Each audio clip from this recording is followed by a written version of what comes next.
So, you've raised a little bit over, I believe, what, 400 million from some pretty incredible investors. So like Khosla, and then Mike from Canvas Ventures also, who introduced us. So do you have any maybe tips for founders as far as like on fundraising that you might be able to share? Yeah, I mean we could have a 2 hour conversation about fundraising.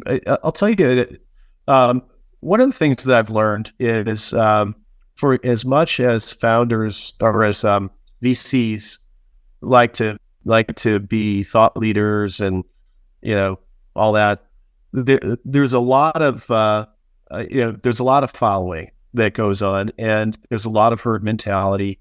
And so what I have found is the best way to fundraise is not officially be fundraising. It's to go see investors, talk to them about why you're seeing them, and say, listen, I plan to go out to the market in a couple months, but I've heard great things about you, XYZ investor, for the following reasons. And I'd like to talk to you about my business, get what questions you may have. And then when I'm doing my process, I'd like to come back and see you. That seems to work really well. I can't remember who told me this, but I think there's a great phrase. If you're looking for advice, ask for money. If you're looking for money, ask for advice. So if you go in there and you're asking their advice because they're really smart and really well connected, sometimes they'll give you money. And so several times we've done, Series A up through Series E. We have raised 2 to 3 months before we did a process. We get a term sheet, and we'd either just take it, or we'd really quickly go out to some of the people we're close to and say, hey, we've got a term sheet, are you interested?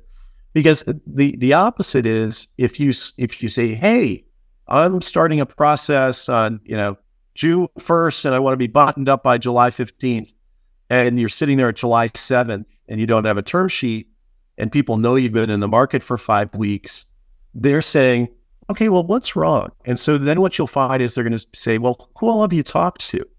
You talked to Rolf from Square. He obviously hasn't given a term sheet. He's a pretty smart guy. What else have you talked to?